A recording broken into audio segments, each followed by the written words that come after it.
Welcome to Lepakshi. Welcome back the new video. Hey guys, welcome back to హిందూ పుచ్చిన. So ఈరోజు video వచ్చేసి మనమైతే లేపాక్షిలో అయితే ఉన్నాం అనమాట. సో ఈ వీడియో వచ్చేసి లేపాక్షి వ్లాగ్. అయితే లేపాక్షి వీరభద్ర స్వామి టెంపుల్, అలాగే ఇక్కడ ఉన్న కొన్ని ప్లేసెస్, వీటిని అయితే వీడియో అయితే మీ ముందుకైతే తెచ్చేస్తున్నా. సో చూసేయండి. సో ఇక్కడ టెంపుల్ ముందరికైతే వచ్చేసాం. ఇది టెంపుల్ ఫ్రంట్ సైడ్ అనమాట. సో ఇంకా కింద బైక్ పార్క్ చేసి ఇక పైకి వచ్చేసా.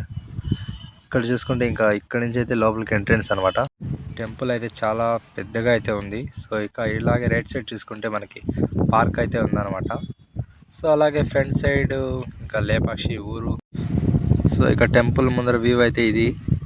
సో ఇక పార్క్ విషయానికి వస్తే ఆ వీడియో అయితే లాస్ట్లో అయితే చూసేద్దరు. ఇక్కడ టెంపుల్ లోపలికి అయితే వెళ్ళిపోదాం. సో చూస్తున్నారుగా టెంపుల్ లోపల వ్యూ అనమాట. ఇది స్తంభాలు, అలాగే ఇంకా వీరభద్ర స్వామిని అదే దర్శించుకున్నా. సో లోపలికి కెమెరా అయితే అలో లేదు, ఫోటోలు వీడియోలు తీయరాదు అని అయితే చెప్పారు. సో అందుకని ఊరికే అయిపోయి ఇక బయట వ్యూ అంతా చూపిస్తున్నా. ఇక ముఖ్యమైన విషయానికి అయితే వచ్చేస్తే గాల్లో వేలాడే స్తంభం చూసారా ఎప్పుడైనా? ఇక్కడే చూసేయండి. ఇదే ఆ స్తంభం అనమాట. నిజంగా చెప్పాలంటే ఈ స్తంభం ఏమైనా కొంచెం అటు ఇటు అయినా పడిపోయినా మొత్తం గుడే కూలిపోతుంది అంటారు. ఇది నిజమేనా? ఇది నిజం కాదు అని ఒక బ్రిటిష్ అతను అప్పుడే ఒక అతను నమ్మలేదన్నమాట.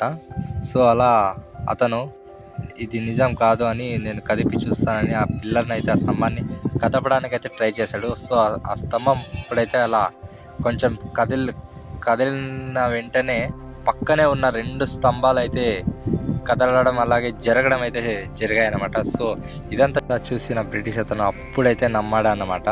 సో అప్పటి నుంచి ఇది నిజమని అందరూ అయితే నమ్ముతున్నారు. ఇప్పుడు చూసారుగా వీళ్ళు చున్నీతో అయితే ట్రై చేశారన్నమాట. సో ఇక్కడ కొబ్బరి చిప్ప అలాగే రాయి ఏదో ఈ మధ్యనే కింద ఇరుక్కుపోయింది అని చెప్పారు. సో అందువలన అక్కడ కొద్దిగా స్ట్రక్ అయిందన్నమాట.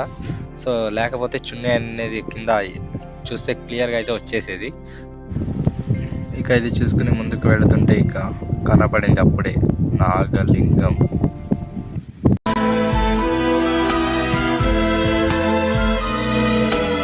ఇక ఈ నాగలింగం ఈ విషయానికి అయితే వచ్చేస్తే ఇక ఇది ఎంత సమయంలో చెక్కి ఉంటారని అనుకుంటున్నారు? కేవలం అమ్మ అన్నం చేసి వడ్డించే లోపు ఈ నాగలింగాన్ని అయితే చెక్కారన్నమాట. వాళ్ళు వచ్చేసి జక్కన్న హంపన్న అనే 2 శిల్పులు.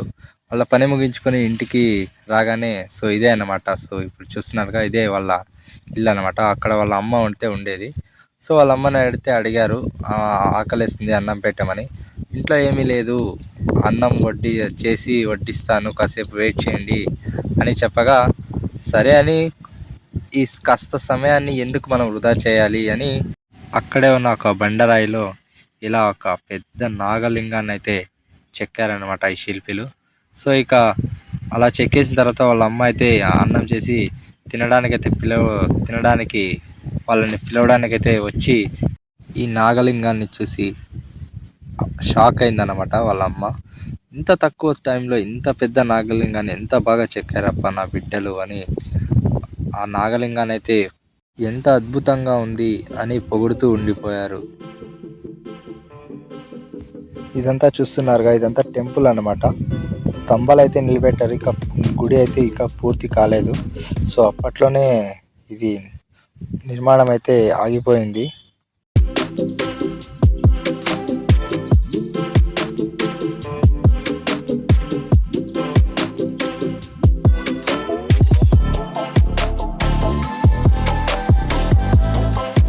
ఇక్కడ టెంపుల్లో అయితే మీకు 2 కళ్ళు అయితే గోడ మీద అయితే కనబడతాయి. సో ఈ కళ్ళు ఎవరివి ఏంటి అన్నది అయితే తెలుసుకుందాం. సో ఇప్పుడు చూస్తున్నారుగా ఈ గోడ మీద 2 మరకలు, రక్తపు మరకలు, అక్కడ ఉన్నది 2 కళ్ళు అన్నమాట. సో ఈ కళ్ళు అప్పట్లో 16వ శతాబ్దం నాటి అచ్యుత దేవరాయలు రాజుగా ఉన్నప్పుడు ఇక్కడ ఒక మంత్రి అనే విరూపన్న అనే ఒక మంత్రి అయితే ఉండేవాడు. సో ఆ మంత్రి ఈ గుడిని అయితే నిర్మాణం అయితే చేస్తున్నాడు అనమాట. అలా ఉండగా ఈ అచ్యుత దేవరాయలు రాజు అయితే మధ్యలో చనిపోవడం అయితే జరిగింది.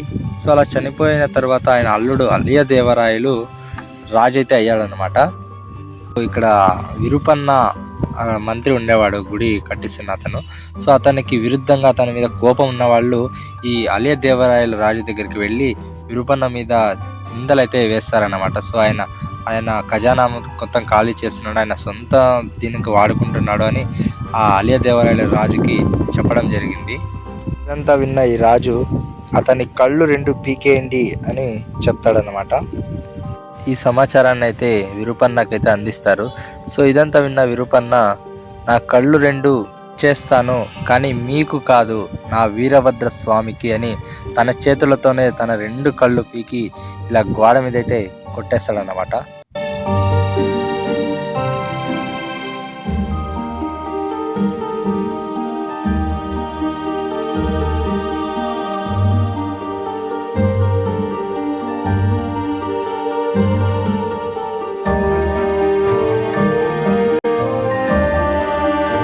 మరొక ముఖ్యమైన విషయానికి వచ్చేసి సీతమ్మ తల్లి పాదం ఇక్కడ ఎందుకుంది తెలుసుకుందాం, వచ్చేయండి.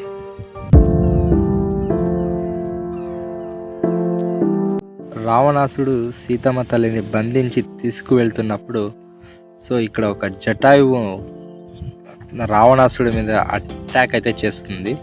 అప్పుడు రావణాసుడు తన కత్తితో జటాయువు రెక్కలను అయితే నరికేస్తాడనమాట. సో అప్పుడు జటాయువు అక్కడి నుంచి కిందకి పడిపోతుంది అనమాట. సో ఈ ప్లేస్లో అయితే పడిపోతుంది.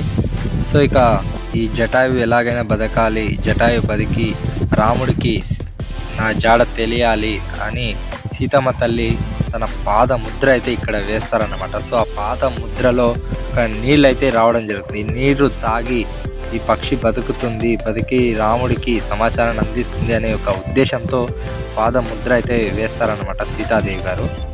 ఇక్కడ ఈ పక్షి పడిన చోటుకైతే రాముడు వచ్చి ఆ పక్షిని లేపడానికైతే ప్రయత్నిస్తాడనమాట. లే పక్షి అని ఇలాగా. సో అదే పేరునే అనమాట ఇప్పుడు ఈ ఊరికి లేపాక్షి అని పెట్టారు. ప్రపంచంలోనే అతిపెద్ద ఏకశిలా నందీశ్వరుడు మన లేపాక్షిలో.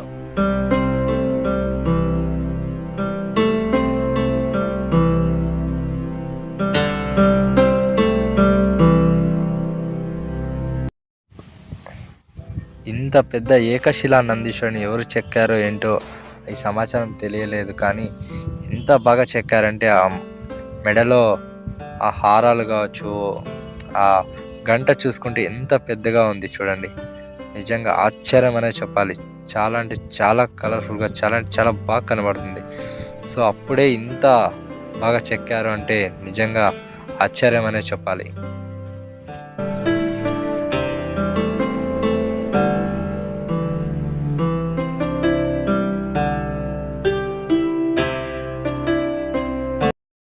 సో ఇదైతే లేపాక్షిలో ఉన్న పార్క్ అనమాట. సో వీరభద్ర స్వామి టెంపుల్ ముందర ఉంది అనమాట. సో టెంపుల్ అలా చూసుకొని పార్క్లో అయితే కొంతసేపు రావచ్చు.